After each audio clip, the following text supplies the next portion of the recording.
West Point and the NCAA team up, and trauma at Fort Stewart. This is the Regional Health Report. Welcome to the Regional Health Report for November. I'm Ann Krebs. Researchers at the U.S. Military Academy West Point have joined 29 other universities to study concussion. Craig Coleman traveled to West Point, New York to bring us the story. Mild traumatic brain injury, or concussion, is common in both the military and in sports. That's why the Department of Defense teamed up with the National Collegiate Athletic Association to study concussion, its prevention, and its long-term effects. Some of the training that you see in athletes is very similar to some of the obstacle course training and other training that you do in the military. All those things place people at high risk for falls, for hitting their head on things. A lot of the military participate in sporting activities as part of their physical training, physical conditioning. It's on their training calendar, whether it's ultimate frisbee or soccer or basketball. A lot of those things that they engage in their free time activities and as part of their fitness training are the same things that athletes are doing where they get injured. So a lot of overlap there. Which is why West Point joined CARE, the Concussion Assessment, Research, and Education Consortium. Our superintendent got the call basically saying, we want the service academies involved with this, primarily because we represent both entities. We're a DoD entity, but we're also an NCAA entity, so we're unique to other schools. CARE was originally funded by the NCAA and the DoD for 3 years. At the end of that period, it was funded for an additional 2 years. Cameron hopes to continue the study long-term to track the recovery of concussed soldiers over time. That's one of the big questions. You hear a lot about the NFL and the long-term consequences of concussion. We don't really know a lot about that, and nobody has really studied that using a fairly solid research design. And this cohort really allows us to do that. We can see who got concussed while they're on active duty military, while they're at the academy, while they're participating in NCAA athletics, and then we have the potential to follow the people who have been enrolled at this point. I believe we're close to 40,000 people who have been enrolled in the study over time to see what happens to them. However a concussion is sustained, immediate diagnosis is important. Athletes who report their concussion right away get treated right away, and they recover quicker with fewer complications. So that's pretty significant. If you seek care immediately, you're going to get care right away. Your symptoms aren't going to linger, and chances are that you're going to get back to whatever you were doing without complications sooner than you would have if you delay reporting for 3 or 4 days or a week and then tell somebody about it. Since August of 2018, there have been over 5,000 cadets enrolled in the study. Winn Army Community Hospital at Fort Stewart, Georgia can provide advanced trauma life support. It is the only military hospital in Georgia with a level 4 trauma rating. Zach Renstrom shares the story of one patient's experience. The emergency room staff had been alerted that there was a dog bite victim on their way in.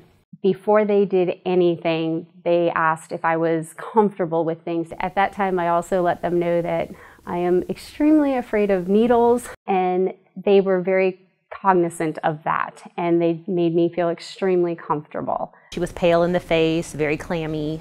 She was kind of in shock. I just wanted to give her some security in knowing that she wasn't by herself and that we were going to take very good care of her.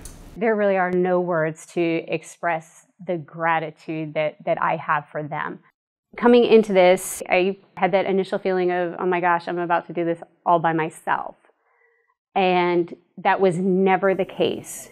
Every minute, somebody was there. Her confidence and her calmness of the treatment she was getting was tremendously important to me, particularly in my understanding of that she was being taken care of while I was deployed. It was something else I did not have to worry about. Wynn Hospital was taking great care of her and looking out for her. I think it's good that we can be that family for them when their active service member isn't with them, so that way they actually have someone to lean on and talk to that is that calm, cool place where they're not frantic and not able to go home to them. They have us to fall back on too. No matter what you're going through, there is somebody on this staff that either is going through the same thing that you are, or they've been through it. And so having somebody there that can say, I've been there, I've done that, I've survived, we're here to help you, we understand. That was all extremely important. As a nurse, you want to make sure that you're doing the best for the patient and making sure that they understand they're safe, that somebody cares for them, they're not just a number. Because if it was my child, my mother, my sister, I would want somebody to care for them in the same way that we took care of this particular lady. I never felt like a patient. I always felt like somebody's loved one. It kept my spirits up, and I think it also provided for me to have a quicker recovery for having all of those positive people around me to support me. And for them to actually come back and not only recognize the staff, but show the incredible results of the care that we gave to her for this traumatic event was just exceptional. And it really does show the care that our staff goes above and beyond in taking care of patients. It absolutely validated the trauma center status. As I see the outcome of what we delivered, the scar that she has is minimal, and it just goes to show the capabilities and the competencies of our staff. And that's absolutely what translates for us, our mission to go downrange. In other news around the region, November is Warrior Care Month. Specialist O'Brien Escobar and Specialist Melvin Barahona from Fort Stewart Warrior Transition Battalion graduated from the Warrior Training Advancement course.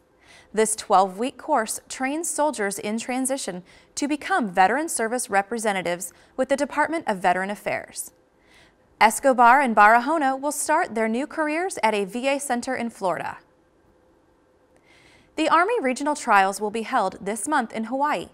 The trials give our wounded, injured, and ill soldiers an opportunity to compete in adaptive sports. This aids in their recovery and rehabilitation. Regional Health Command Atlantic will be sending 50 soldiers. The regional trials is the first step to be selected to represent the Army at the DoD Warrior Games in Tampa, Florida. That's the Regional Health Report. Join us next month for another show highlighting healthcare across the region.